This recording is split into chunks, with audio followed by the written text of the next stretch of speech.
Yeah, we told you at the start that we will be talking about developing surrogacy and in vitro fertilization laws. And we're joined by Laleta Davis Mattis, University Counsel, the University of the West Indies, and Will Ham, Managing Partner, International Reproductive Law Group. Good morning to you both. Morning. Good morning. Welcome to Jamaica. Thank you. Is it the first time? Yes. Oh, fantastic. I'm loving it. Yeah? How long you been here? A couple of days. Yeah, like the food? Well, the famous jerk chicken I need to have tonight. Oh, tonight. That's the top of the list. All right. Good to meet you, sir, and thanks again for coming.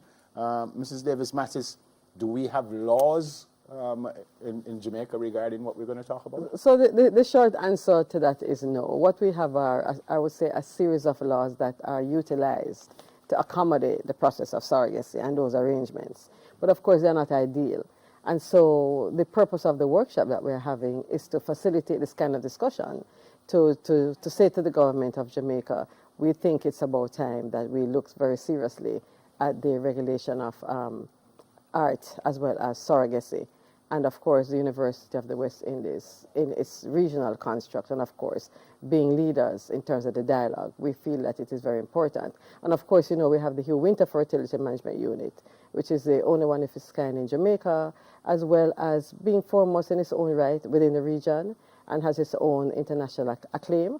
And we believe that as a result of that, we also need to protect our doctors, we need to protect our patients, we need to protect those persons who are coming in who want to utilize the services in Jamaica. Yeah. Mr. Ham, there are obviously laws in the United States. Yes. The laws there are to protect whom, or to protect everyone involved in this? So we have 50 states, and parentage is determined by each of the 50 states themselves. There's no federal level of laws on parentage. So each state has their own laws. But the laws were drafted decades and decades ago, before surrogacy was even a term. So many of the laws are antiquated. But about 12 of the 50 states have now developed statutes that specifically address surrogacy cases. Because there's many conflicts under adoption, adoption laws which don't quite fit into the surrogacy situation, and other parentage laws. So surrogacy is a new way of creating a family, so we need new laws to address that. Outside of the States, what is it like, I guess, globally? Are you finding that more and more countries are seeing the importance of establishing surrogacy laws? It's a good question. So there are intended parents, people want to be parents all over the globe. No matter where you are, they want to be parents. But many countries don't allow surrogacy. So the United States has emerged as the most successful country with laws that are supportive to come and have a surrogacy family in the created in the U.S. and then go back home and then establish, what you need to do as far as citizenship in the country that you're returning home to.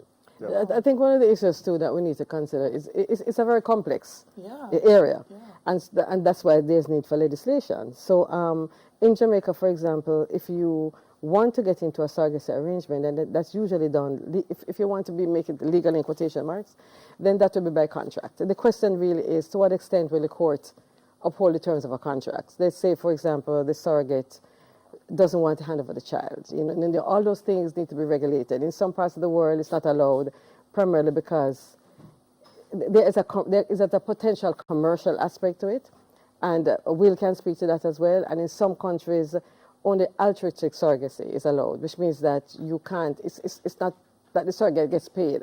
So whatever remuneration you receive is as a result of the necessary medical expenses. Yeah, maybe I should have asked this question right at the top. What is surrogacy? It's when a woman agrees to carry a child for another person or couple. So, and there's two different types of surrogacy. One is traditional, where the surrogate uses her own eggs.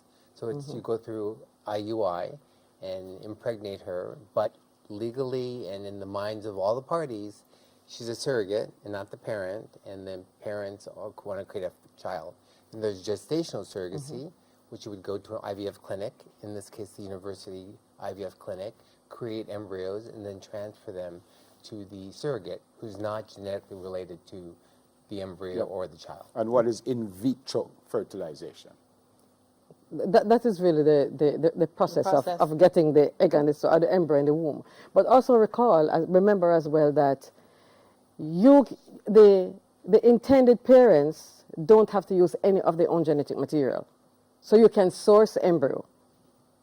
So the embryo, the egg and the sperm will belong to two other persons who you receive that material by virtue of anonymity. So you don't know who they are. Yeah. And that's part of that arrangement as well when you go to the clinic. But sometimes when we listen to the surrogacy discussions, Will, about laws, people often refer to the rights of the parents, but they're also about protecting the rights of the surrogates. Absolutely. Are they not? Yeah. Yes. And the rights of the child. And the rights of the Right. child. Yeah. So in the Jamaican context, Lalita, what are we looking at? Are we looking at best practices across the states in the U.S.? Are we looking at global best practices? What are we So looking for? that's exactly what we're doing. We're looking at global best practices. So out of this consultation, so this workshop is really a consultation. What we really want to do is to garner the ideas. There are different views, there are different philosophical views. People come from different places. They're the government players. At the end of the day, it could be a public policy issue as well. What is best for Jamaica? The truth is that we have to recognize that surrogacy is a practice that takes place in Jamaica today.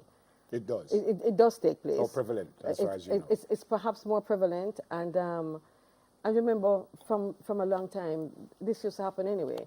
It's just that now that you can have your in vitro fertilization processes going on, you can go to the clinic, you can have your eggs stored. There are just so many dynamics that happen around childbearing. In other words, for example, the World Health Organization believes that childlessness, infertility, is an illness. So if infertility is an illness and you can't have child, so what are the mechanisms therefore that allow you? And if you have a right to be a parent and to have a child, how do you exercise that right? And how does the state facilitate the exercise of that right? I think you said at the top that there are laws. There are laws in the sense that what happens now, the adopt. more prevalent option is that you adopt. But as Right. Will was saying, it's not perhaps the best option, because if the egg, for example, belongs to the intended woman, the mother, then it's really her egg. And it's really also could be her husband's sperm. So technically, it's just that the embryo is in a different place. Yeah. It's developing in a different womb. But then the surrogate also has rights to her own body. And so the issues are complex. Let's say, for example, Does it cover privacy as well? Because would you want someone to be a surrogate, and then 5 years, 10 years from now, they're telling everyone, "Oh, that's my child." So do laws cover things like that? Disclosure, so maybe we non-disclosure. can speak to what happens say in California. Yeah. So that would probably be not an area covered by the laws themselves. Okay. But specific situations, but you want to make sure that you have psychological and mental health professionals to help guide you what you tell your child in the future, and not to try to hide anything or create secrets. All right, so at the end of the day, you put a paper together and That- send it off to the government. that's the intention. And hopefully... And the government personnel are also invited to the workshop. Okay.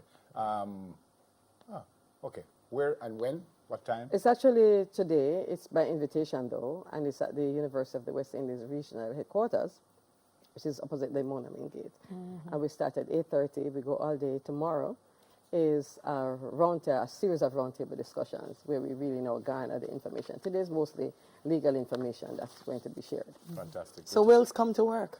Will's going to work. Yes. Good to see you. Good to meet you, sir. Thank you. Pleasure. Have some fun while you're here. Laleta Davis Mattis, the University Council, University of the West Indies, and Mr. Will Hamm, Managing Director, International Reproductive Law Group. Great to have you both. All right, more and smile when we come back. Stay with us, please. Soon come.